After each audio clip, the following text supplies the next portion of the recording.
Shalom, shalom, shalom, ladies and gentlemen. Welcome to a live episode of Race Matters. It's Wednesday, August the 3rd, 2022. And again, it's another day to be alive and Mhm. well. And we've been blessed with a fresh 24. Am I right, ladies? Yes, yes, yes, yes, yes, yes. Welcome to the live broadcast of Race Matters. So good to see you, Rosie and Mariana, and all of Oh, you who are listening and watching live, and those of you, of course, who watch on the replay. We love you. We love talking to you about issues that pertain to race, and we are just so excited to bring this show to you on this platform every Wednesday evening at 8 p.m.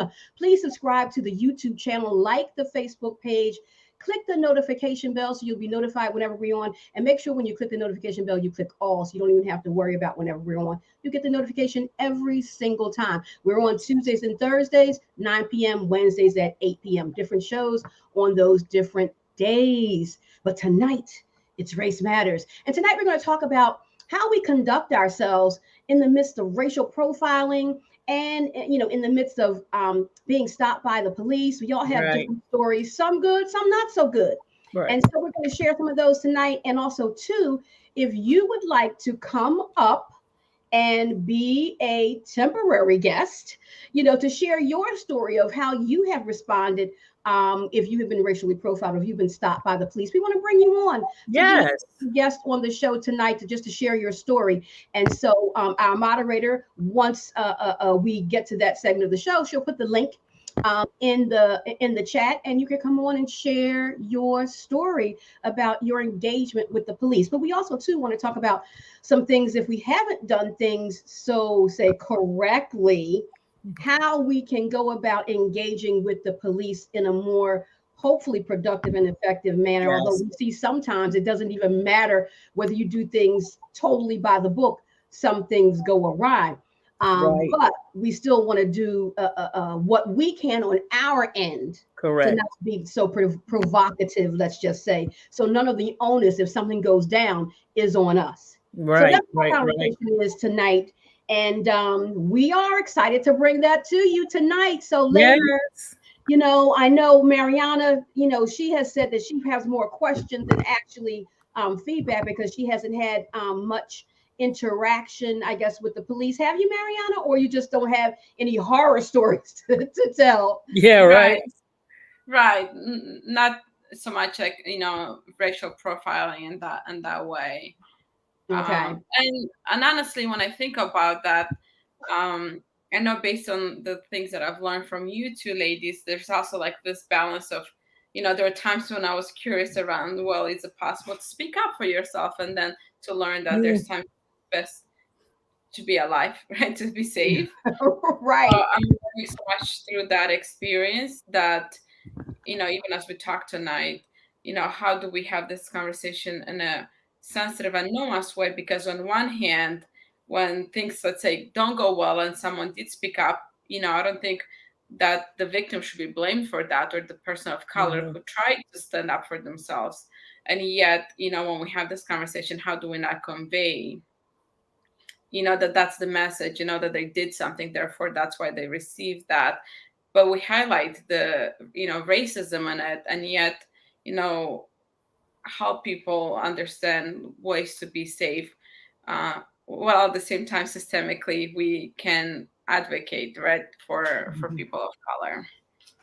Yeah, Yeah. and a lot of people don't understand that the magnitude of, and this is Race Matters where we have to feel comfortable saying the things that we say, but a lot of people don't understand the magnitude of growing up black in America, because you have to constantly monitor yourself just so that you're not taken out of context by a Caucasian person, whether it's, even if it's you're going shopping and stuff, when you walk in the store, and a lot of people might see this on the TV and they might not believe all the things, but growing up, walking in stores, and especially department stores when we were younger, it was strange because you were followed, you Hmm. know and a lot of people say, how do you respond to police when they stop you. Well, how do you respond to security guards when they say, "Let me see what's in your bag," and you've done nothing wrong? Right. So it's an actual lifestyle of learning how to act like this, and that's why, like, a lot of times in the Trump era, when a lot of white people were saying, "Oh my God, I don't believe this was happening," we were saying, "Welcome to our world." We weren't. For us, it wasn't a surprise. It's life as it has been. So I used to joke around with people and say, "Hey, it's all good. We'll teach them how to respond. We'll help them get over those humps because that's how we've lived." So it's Right. a lifestyle. So when you get pulled over, just like we've said before to you when you asked about it, when you hear sirens behind you, first your heart starts racing. You start checking everything. Am I speeding? Am I doing this? Did I run a red light? You look behind you to see if you ran a red light, and you're wondering, "Oh God, how close are my credentials?" Because if you go digging in that dashboard, it's going to be perceived as something else. And Right. you got to take a deep breath, and you got to, and the great thing today is a lot of white people are starting to understand where we come from, that we're not trying to be negative, that we're not trying to pull a race card, that we're not trying to, act like our race is just, well, y'all don't like us. Well, no, you've shown through the history that we're not a favorite of yours, but we've learned how to live with it. And now other people, because I don't know if y'all saw the video I showed of that. I think she's a reporter or something, and she was talking about to a Black colleague of hers. I think she was on CNN before, and one of his children had just gotten into a very prominent college, and she was like, "Oh my God," she was still waiting to hear about her daughter, and, "Aren't you excited?" And he was like, "Yeah and no," and she was like, "Well, what do you mean no?" He said, "It's far away, it's down south. I'm not there to protect him. I've got to be afraid that, he conducts himself properly because we don't know any outcomes if he gets in trouble." And she said for the first time, her heart sunk in her, because she said, "I never think about that for my kids." She said, "We don't think like that. We don't have to give our children the talk. We don't have to, we just assume that everything is going to be fine with your child because everything will be fine with my child." And I think that comment about the talk is something that's quite key, right? Because for the longest time, I didn't know about that. I found that about the talk during Black Lives Matter protests, which was very recent, right? We knew another talk, but to realize that, no, that's not the case for people of color, and that in itself, I think when you ask a lot of white people, how many of you have had a conversation with your parents around how to behave, around police if you got pulled over? Probably not a lot. And if I were to ask you that question, or people in your community, how many have conversations around how to respond to police? How would you two answer that question? I don't pretty much know people who don't have that conversation in our community. And not so much that I know everyone has had the conversation, but we talk about it openly. So I'm assuming they're talking to their children, especially their boys, young Yeah, boys, about it. especially the young men. So yeah, it's a common thing. It's like a rite of passage, actually, in the Yeah. African American community. Um, I so much didn't have, my parents didn't have the talk with me. Now, I can ask my brother. My brother's 5 years older than me. I don't know. You know what? Mom, you're watching. Put in the chat. Hi, Mom. Put in the Hello, chat. hello, actually, yeah. Put in the chat if you or Dad or both have the talk with Butch about how to respond to police if you're stopped, because I know both my dad and my brother have been stopped as adults many times just because of the type of car that they drive, never have done anything right in this development where we live. They've been stopped before they've gotten out of the development because my dad drove a Cadillac, my brother drove a BMW, and they just have gotten stopped many times. But growing up, I don't know. Mom, put in the chat whether or not you or Dad had that conversation, because again, it's a different time, and the awareness, not police brutality, always existed.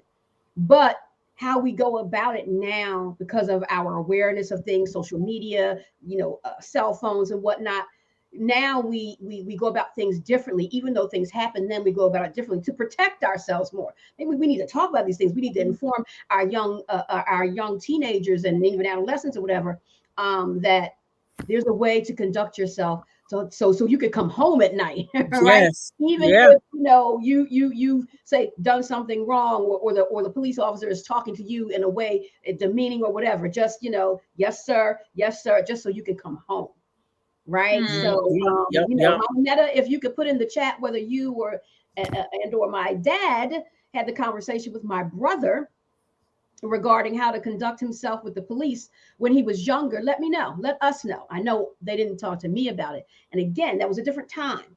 Even though Right. stuff happened then, but we didn't talk about as many things then as we talk about now, just so openly.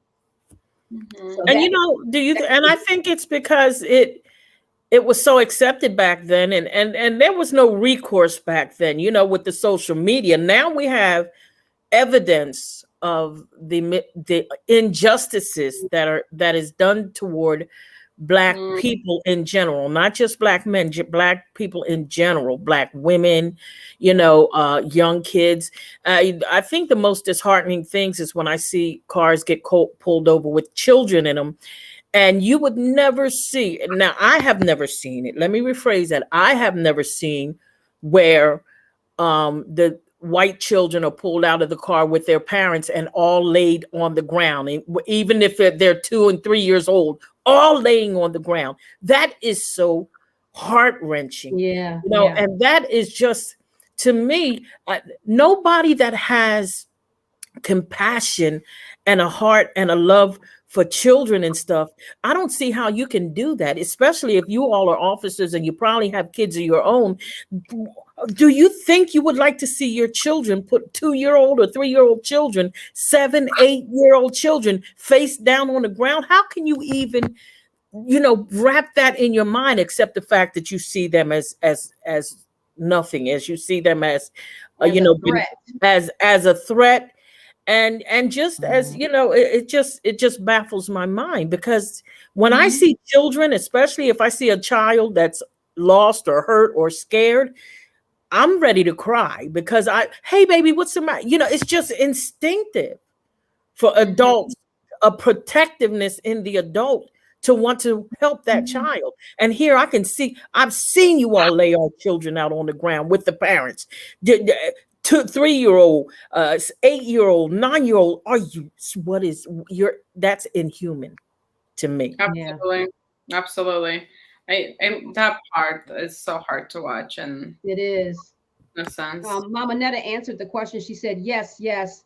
Your dad, my father, had that conversation with your brother, my brother, and she had that conversation with Dustin. Dustin is Egypt, who is my nephew, my brother's son. Um, and I'm sure my brother had the conversation with Dustin as well. So the conversation was had, Mm.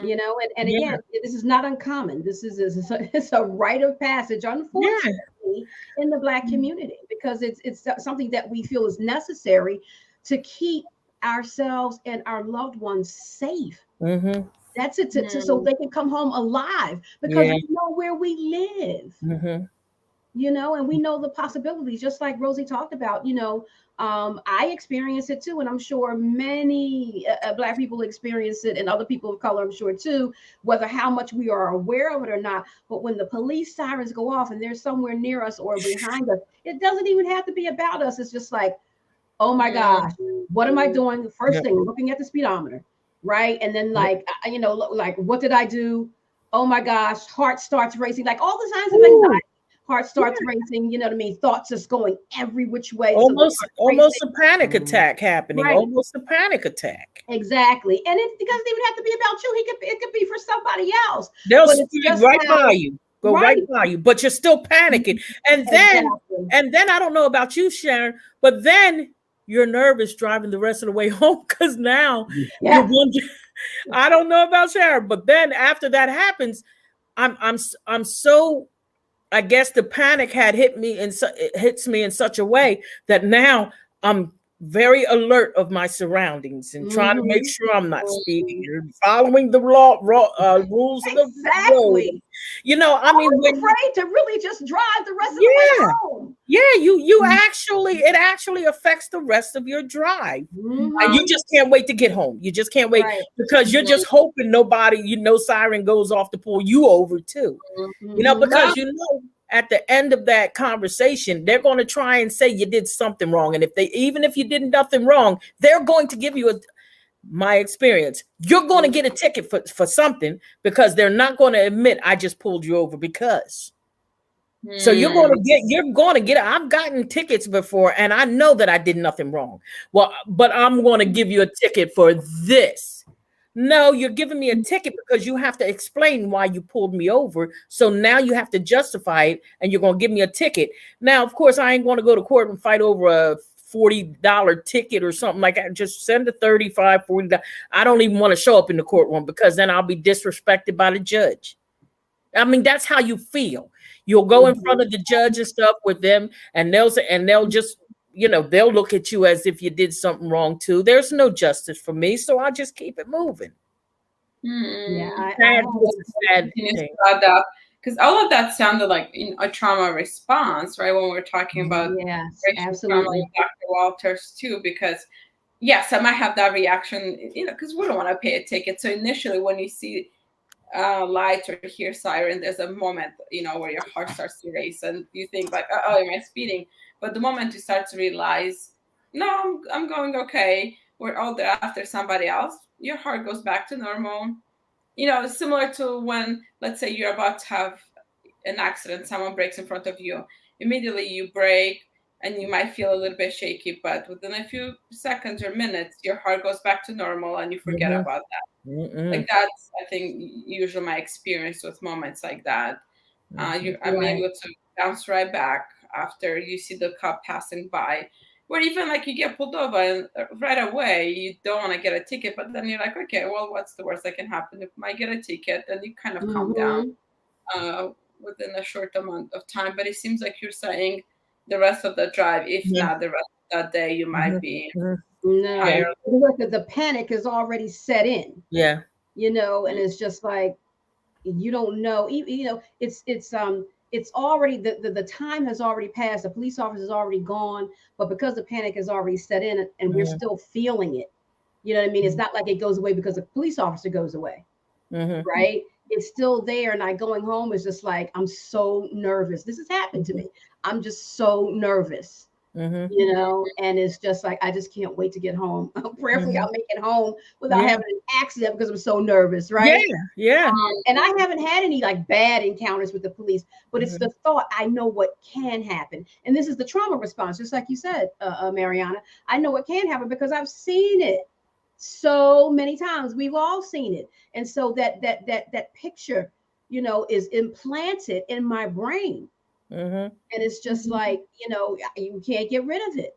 Yeah. And especially now, with social media and the fact that we have cell phones and video capability, that we can go on social media and watch any video we want at any time of the day. Yeah. We have so much access, and it causes this, vicarious trauma response. And it's, and then it also, from, I don't know, again, I'm not going to be speaking for Sharon, but I think what I say Sharon's going to agree with, but I also understand why so many of our young Black brothers and stuff run when the cops show up. They may not be guilty of something, but they just know something bad is going to happen in their mind. Something bad is going to happen. So a lot of people are always, what irritates me the most, just do what they say. Just listen to the cop and do what they say. Yes, half of them that listened to the cop and did what they said ended up dead. Right. So stop acting like Black people are overreacting and over responding because you can cuss a cop out and they do nothing to you. All we have to do is say, well, what do you stop me for? And then we're face down and hopefully alive by the time all of this is over.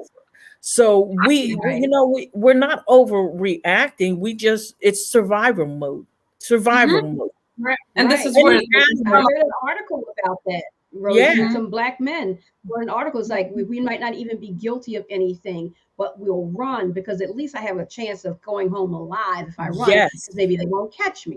Right. Yes. But if I stay there, even though I'm not guilty of anything, there's a possibility I might not make it home. Yeah. I might not live. So I take my I chances didn't. and I run because of the fear. Yes. And that's It's the the trauma response. fight or flight. And you know you're not going to fight because they got a whole bunch of guns in there. Exactly. So the flight is a natural response. If an animal is cornered, if prey is cornered, it'll do everything it can to get away because it knows what's coming at it. It's going to kill it.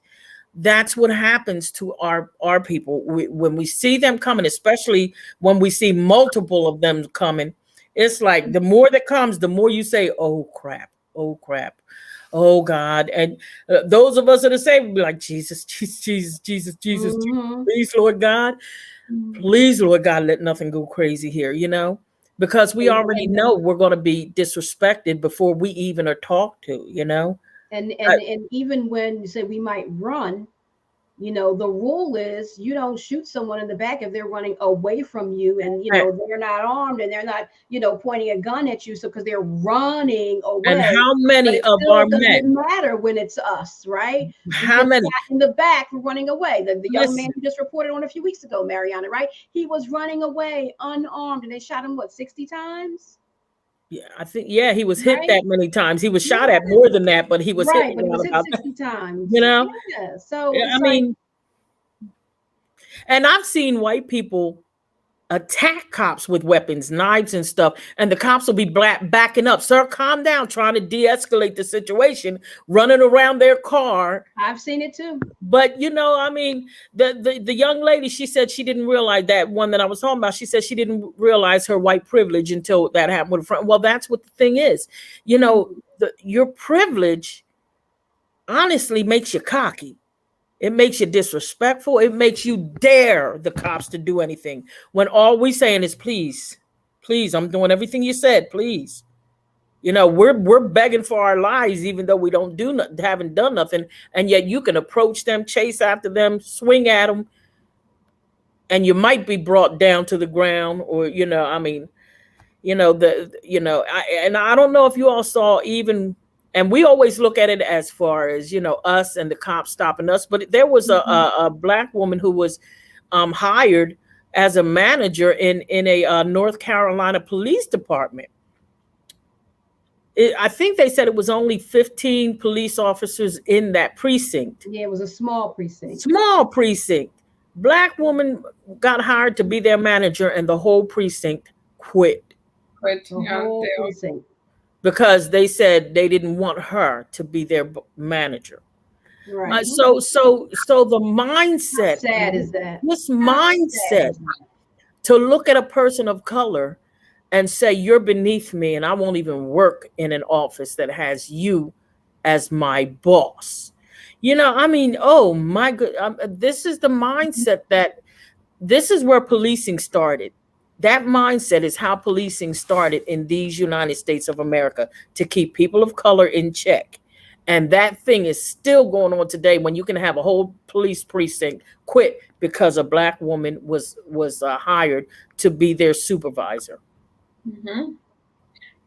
So after being, in charge of both, like through slavery, but even later, how many times white men are in positions of power, and everyone else be okay with that? You reverse that slightly, and it's like, no, we don't want that. You're not gonna share space with anyone else. It's crazy. Really, it's just a sad state of affairs Mm-hmm. when we look at how we are treated. And again, we've talked about this ad nauseum, but it needs to remain in the forefront of the conversation. It has to. So we can make inroads. Mm-hmm. And that's why the benefit of having social media, and these cell phones, is because now it's, on the one hand, it's not a good thing to watch these things over and over because of the vicarious emotional, trauma that it can create. But also the good part about it is it keeps it in the conversation and lets you know this isn't over. Because, many people thought, oh, racism is over now that President Obama was elected. I mean, black people didn't think that. It actually rose up after that. Black people did, but many black people didn't, because we know that It got worse in the office, right, of the presidency. We got to live our lives day to day. Racism is not over, and in my estimation, we're probably going to, the world will come to an end, and racism will still exist. Yeah. Yeah. And so we have to just really be mindful, like the lady that you talked about, Rosie. I saw that interview. I can't remember. We all know the guy who's her friend that she's talking about, the black guy. But I saw the interview with her, and this is how much white people are disconnected from the lives of people of color, in right. America. Because, and I'm not saying it's their fault, but we live in a white society. So we don't have to matriculate into our world. We have to matriculate into your world, right? Into the white world. And so, unless you care enough for whatever reason, like, let me begin to matriculate in however I can into the black world, so I can become a part of their community, to understand them better. Just because you read a book, take a class, that's good, but that's information, right? But until you have conversations, real conversations, and come into the community and begin to understand us, and not just us, any community, any community, get to know and understand them, you need to put yourself in that community, right? And see what their norms are, what their culture is like, right? How there's some differences from yours to theirs. But all is good, because that's what makes us productive, because we all bring something different to the table. Right. We got to get rid of this fear of these of other cultures, because I can't because we're all human, first of all. So really it's humanity we're talking about. Race is man-made construct. It's the human race. So basically we're all the same. We have different likes and dislikes, of course, and different, colors, hairstyles, whatever. But that's just our uniqueness. Right. Right. And so we have these fears, and these things that divide us rather than unite us, based on nothing really. But so we can have economic power. So we can say that we're better than, so we can have these privileges if I can subjugate, a certain group of people, right? So I can have economic power and privileges. So that's what it's really about. Yeah. I remember when my oldest sister, she was working at a law firm, and they were laying people off, right? And she told me, now my oldest sister is at least 2 shades lighter than me, So she was talking to me about, they're laying people off. They just, Rose, you won't believe who they just let go. They just let go so-and-so. And I was like, I said, that's interesting. She said, what? I said, well, it sounds like they're letting go the black people. Because the couple names that she mentioned, they were the black people that worked there. And I already knew, because I used to go to lunch with her all the time at her job. I used to talk to her, the attorneys that she worked for and stuff. We had fun. We knew each other. And she said, no, that they're not doing that. Stop. This ain't a racial thing. She said, they haven't said nothing to me. They hadn't they hadn't, come on, let's not turn this into a racial thing. It's not like that. I said, you're palatable. She looked at me. I said, you're light enough to stay around the office. I said, keep your eyes open. Watch. And no doubt about it. Then she told me the next person. Now, again, I knew these people. I knew that person was a little bit lighter than the person they fired already. And then they let another one go. And then my sister called me. Guess what? I said, oh, you're on the chopping block? Yep. I said, okay, they got rid of all of the people they didn't want to deal with, and now the palatable people are ready to go.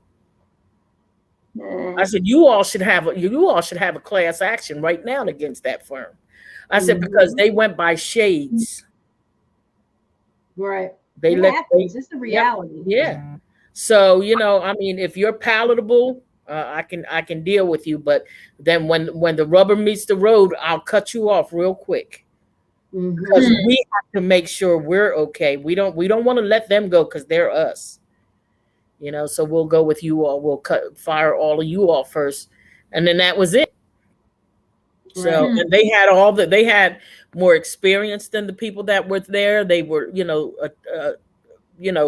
secretaries longer than them. I said, it's a shade thing. It's coming down the ladder. You're going to be on the block. And a lot of times the companies think that you won't have the guts to sue them. Right. So they take their chances because you figure, it's so obvious. Why would you do that? There's a lawsuit waiting to happen. But you know what? That's how bold they are. And they're right, because nobody went after them, and especially being a law firm, they probably figured they're too scared to sue us because we can write off our work.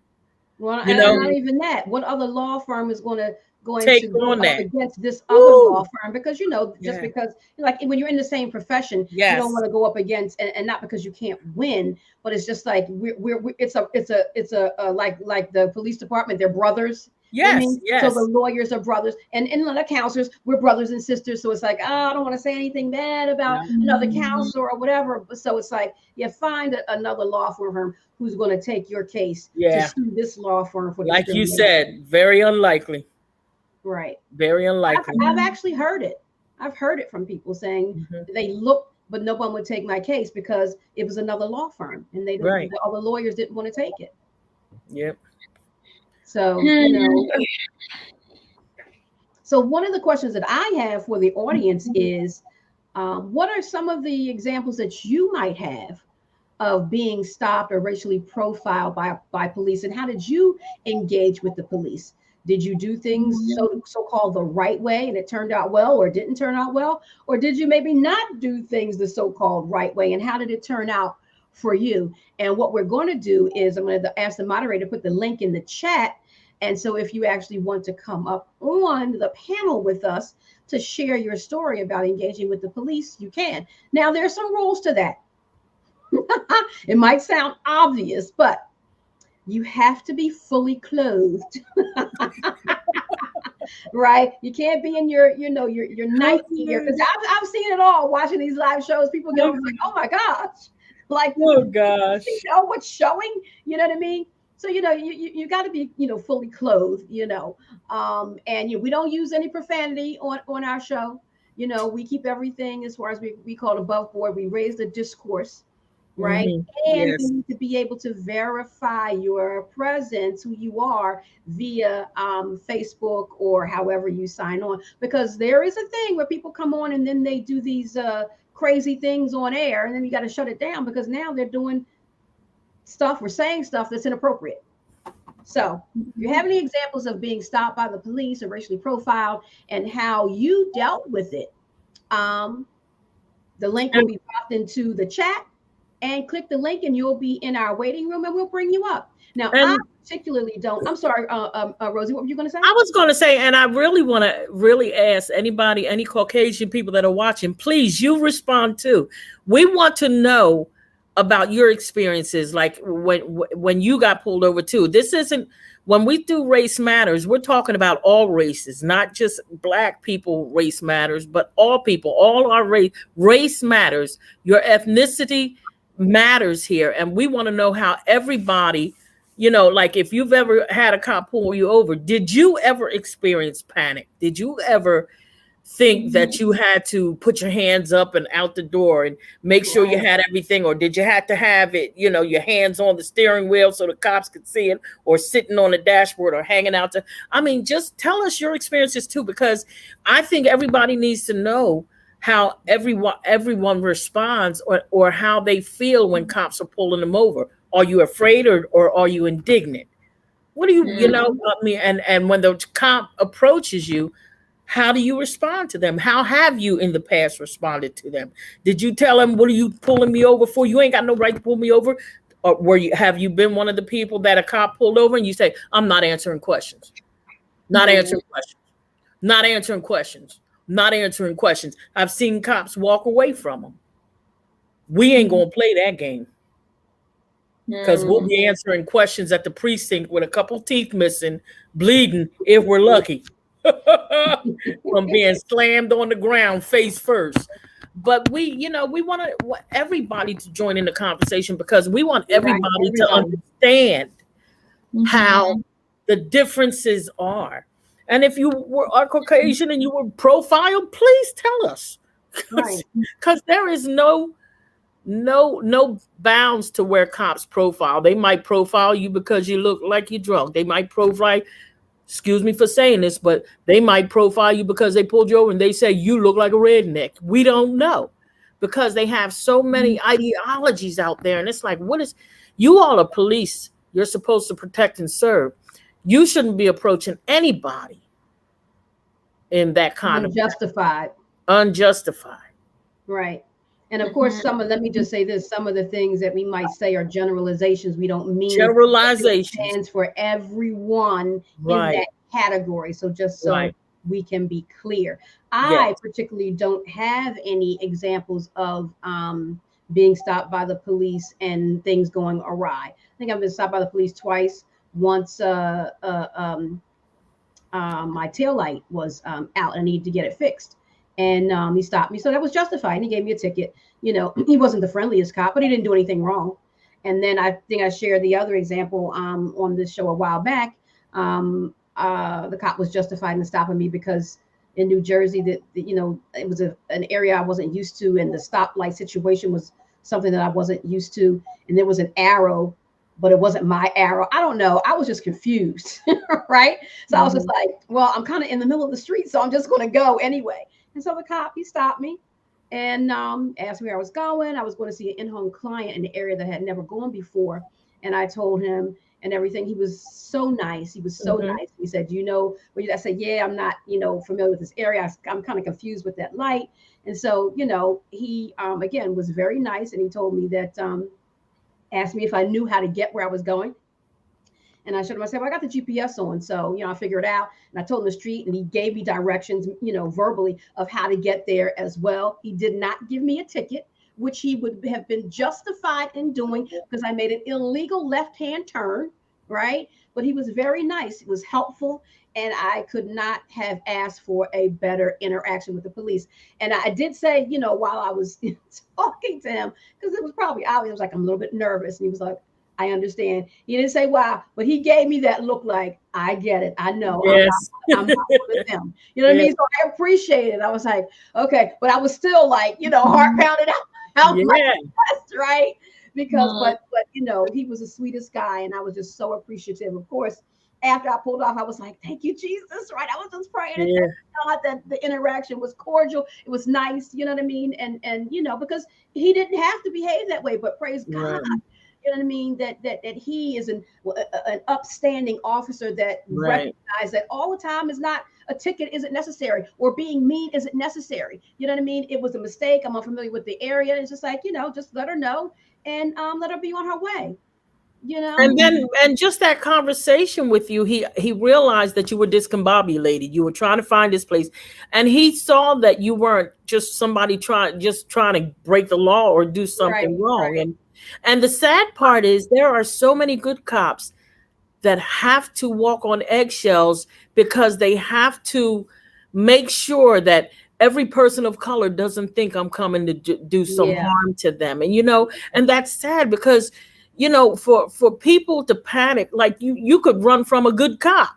Right. And now you've turned it into a bad situation. Yes. Now, unfortunately, you didn't know that was a good cop. You just trying to save your life in your mind, you know, and you could have a good situation turn bad because you're panicking and you're afraid for your life. And that shouldn't be, you know, and I've been pulled over a lot. And let me explain to you all. A couple of them I probably needed to be pulled over, but a lot of them was no justification at all. And the way, and I knew that something was up because the cop came to the window disrespectful. Very do you know what you did? Well, you're about to tell me, ain't you? You know? Now, mind you, I didn't say that to him because I probably would have been arrested or hurt. But I was like, officer, no, I didn't. I'm not sure what I did. You know, a couple times I was at a stop light and light turned green and I start pulling off. The lights go on. I'm like, I know I wasn't speeding. I was at a red light. You know, I mean, your mind is just baffled because you're trying to figure out what's going on. What is he pulling me over for? And that, Mariana, is where our panic comes in because we know we have done nothing wrong. Right. That panic still sets in because you see Mhm. that no matter Mhm. what happens, something is going to be turned into a negative out of this situation. And when the panic sets in, all the thoughts are racing through your mind, right? Yes. And then you can make a mistake and do the wrong thing because you're just Right. so fearful, Mm-hmm. Like you right? mentioned earlier, Sharon, that sometimes you're afraid to drive home and get into an accident after one of these interactions Mm-hmm. because of the Mm-hmm. emotions that come up. Yeah. Yep. So I'm hearing from you that, if you say something that can be dangerous, and then it feels like not saying much also feels Mm-hmm. quite powerless. So I'm thinking, in terms of like some resources or ideas, what are Mm-hmm. some things that, people usually do or could be useful? Is it things like that, even in the workplace, so not just on the road, but maybe even on the road as well? And if the interactions are with police, Mm-hmm. like documenting everything, like you go home and you write this was the exact address, the time, this was the name of the officer, or if it's in the workplace, you like list a lot of things and details, as much as you can in case you need to build a case at some point. Well, Mm-hmm. one of the things now is just to turn your recorder on. Right. Yes. So you can Yes. just, Yes. whether you even have it pointing to see a visual, at least you got the audio. So you can hear Hmm. what's being said and what's being done. If there's some rumbling, might not see it, but you can hear something going on. But Yeah. at least we got some audio. So it's like even your Hmm. voice recorder, even if you can't turn the video to capture it live or whatever, I would turn Right. the voice recorder. That's what I would do, now. And when I just talked about this stop that I just had with the friendly police officer, that was only so it was pre-pandemic, so probably 2019-ish, Mm-hmm. 2018 at the latest from here. And so, of course, we had cell phones then, but I didn't even think to turn the cell phone on because again, I was just like, oh my gosh, I was panicking, right? And it didn't even occur to me. Now, if it were to happen, today, I'm probably more mindful to do that. Would I do it? Would I want to do it? Absolutely. Would I remember to do it? I hope I would, but I'm not Yeah. sure if I would. But now that I'm saying this out loud, I'm going to try to be Yeah. more mindful if it ever happens. Push the recording, even if it's just a voice recorder and not even like a video. Right. So at least I have something. And then, like you said, Marianne, once I get home or to a set place, then I can write down my thoughts also too to help me process out the anxiety that I know I'm going to Right. be feeling, right? Yeah. And process that out to to help myself to calm down, feel a bit better, do my deep breathing, do my self care, and all of that, and whatever else, whatever follow up I might need to do based on what may have occurred during the stop. Hopefully, nothing bad, but again, you never know. So I would Hmm. suggest, turn your recorder on Yeah. immediately while the cop is still Mm-hmm. in the car, right? So now you Yes. have time, Yeah. to do whatever you're going to do. Put it on, and like some people who have been recording, they recorded live, like live on Facebook or whatever, and we've seen live, people get shot live. I think Philando Castillo, I think that was recorded live on social media. Live. So that, Live. is, oh my gosh. And you So I'm not have to. saying that you have to It's do that with some sort of recording, but if it's live, then it's like other yeah. people can see what's going on too, and then maybe make some phone calls, Yeah. right? Because it's a live event that's going down, and they can say, "Hey, this person is on whatever highway you need to get," because the person in the car can't do it probably because the Right. police officer is not going to allow them to call 911, right? Right. Because But I think his girlfriend, she actually, luckily, she started it in time to catch that because they had already been pulled over and they were already being questioned, and something made her go live yeah, right before it happened. And it's just like that young boy that the officer, she shot him in his car, and she said she thought she grabbed her oh taser. yeah, I know you're And talking they about. already said your taser is on one side of your body and the And she gun did is on the taser other training. side. And She she did was taser training, training. right. And the thing, and a lot of times you realize when it's going off the rail because of sometimes the questions they asked you. Hmm. Now, if you pull me over because the taillight's out, and then you start asking me if I got drugs in the car, and then you start asking me if I've got weapons in the car, okay, where is this escalating to, officer? I got a tail light out, and we're at drugs and weapons. Right. You But know, when my so tail light was out, the officer didn't ask me any of those questions. yeah, and that's why you got to keep a recording on because you want to at least keep everything in check so that even if they don't turn their body cams on, you have some kind of recording, so that even if everything, like you said, Sharon, turns out perfectly fine, that's great. But if something goes awry, somebody needs to address it, because I may not be able to. Right. And it's sad to have to live like that, and again, this is just I'm going to say a small portion, but I don't even know if it's small portion anyway, because if you got a whole police precinct quit because their new supervisor is black, then maybe this is bigger than we think, and we just keep saying, oh, it's a small portion, but we don't realize how much of the I guess the good old boys club really is, a bigger group than we think, especially after even Obama being voted in. A lot of people say, like you said, see, racism is no. Racism turned up after he got in office, because then they started saying, I know this blank ain't going to tell us what to do. I'm not listening to this man. He ain't no president. He ain't even from this country. So the disrespect and the racism started to bubble up then. And then all Trump did was bring everything to the surface. How much do you ladies think that, with the story Rosie was talking about, with the black female manager, being in charge at the precinct, and they quit? How much do you think it was her race or her gender, or just a combination? Because a female being over a police department as well, that's primarily male. My opinion, that sits too. My opinion, it's a combination, because it's one thing that now we have a female supervisor, and I'm a man. I don't take many orders, not even from my wife, let alone a woman supervisor. But you're black too. Now that's taking it to another level. So even if it was a female, they might have had an issue, but I don't think they would have all quit. They might have voiced their opinion, but that she was female, in my opinion, you're just asking us our opinion, but my opinion that she was female and black was a double whammy for them. And they said, heck no. They might even said, I'll take an order from a white woman, but I ain't taking it from this black woman, because she is twofold. She's bringing two things into there. One, right. She's a female, and two, she's black. What do you think, Mariana? I agree. Absolutely. So if it was a white female officer, you think they would have stayed, or some would have quit and maybe not all? It could have been maybe a combination of both. I would be curious to know about the history of that, but I think the race factor probably played a bigger role than gender. Mm-hmm. Yeah, I think so too. Yeah, because the white female officer, they may not have liked it, but they would have put up with it. You know what I mean? They might have made her life miserable while she was there. So hopefully she'll quit, maybe, right? But I think they would have tolerated it. Right.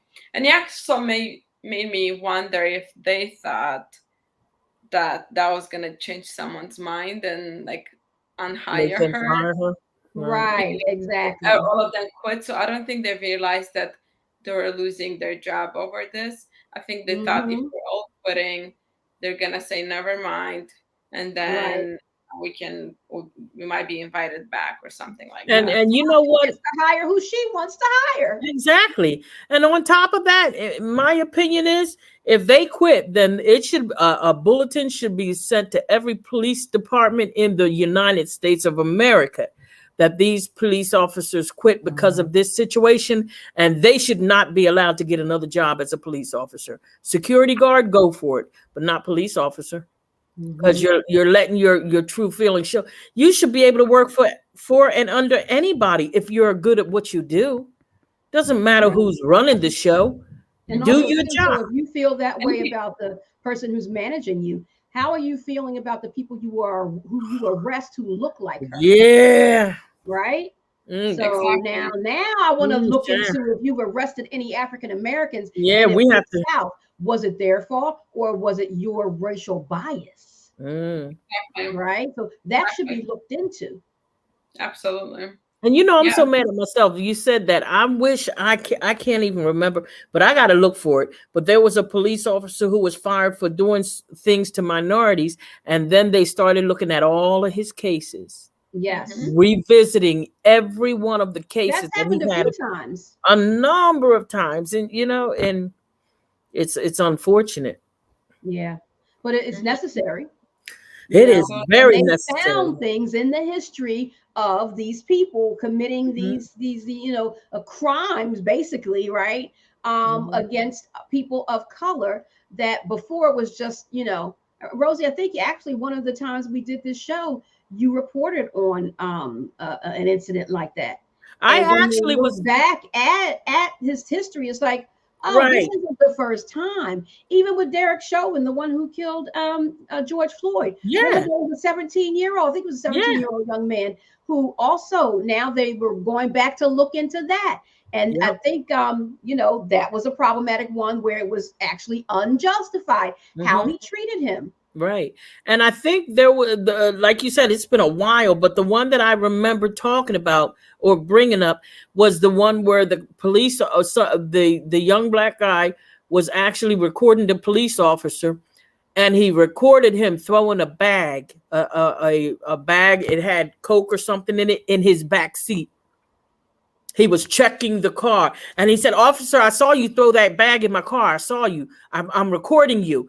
Well, I don't know what you threw in my car just then. It's a little bag, but you threw it in my bag. You're trying to entrap me."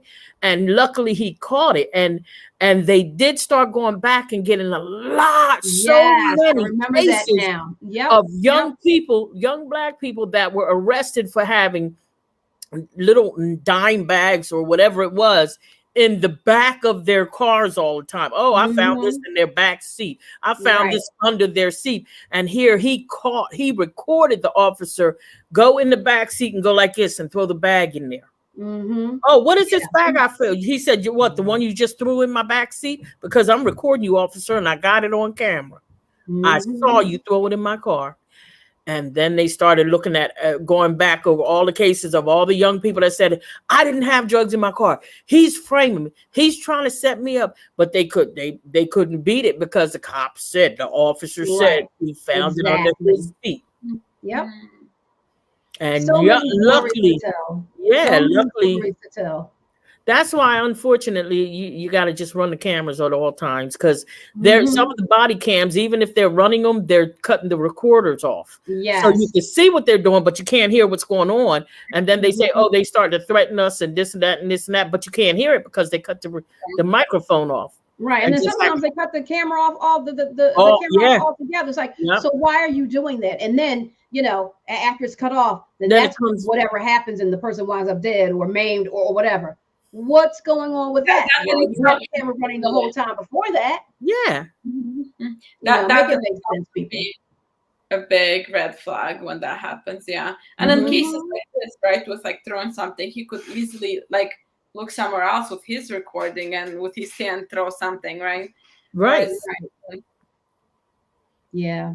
yeah. So, well, So, ladies, this is the end of our show. all Thank you righty, so much for sharing. This was really good, just sharing, hmm, insight from our own personal lives, yes, yes, and answering, some questions that we even had about one another's experiences. hmm, And, so it enlightens all of us as well as the audience. So, ladies and gentlemen, we thank you for listening to our stories tonight. And if you watch on the replay and you have some things to share, put it in the chat. We follow up with the chat, and we'd love to hear from you. And when we talk about these things and other things on Race Matters, when you watch live, we want to bring you up into the show so you can share your opinion about whatever it is that we're talking about. So remember, you can be a part of the show anytime when you watch live if you choose to. But we do have rules.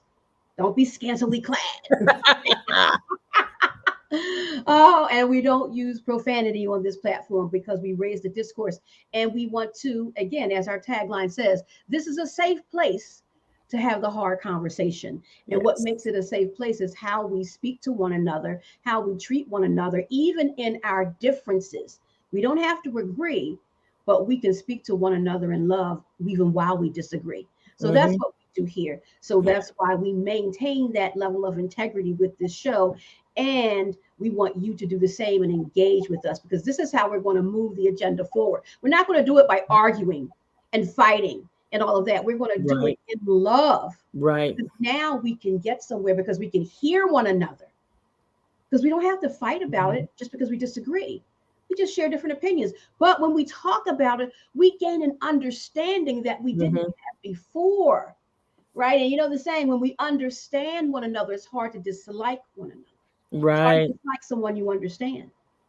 So that's what we're trying to build here. And we thank you so much for watching. And again, before we hang up, before you click the video off, please subscribe to the YouTube channel. Yes. Like the Facebook page, click the notification bell and click all so you'll be notified when we're on, and like the video, and please share. This helps us to be able to put the show on each and every week by subscribing to the channel, because we want to continue this show. And when we get more subscribers and viewers and likes, it helps us to grow this community. And when we grow the community, we can grow in numbers and we can keep the show on, because, you know, it costs us to put the show on, even though we're volunteering our time, but we have to do things. We have to buy equipment. We have to do certain things. So it helps. So we're trying to grow, and we want you to grow with us. So thank you for subscribing to the channel, YouTube channel, and liking the Facebook page.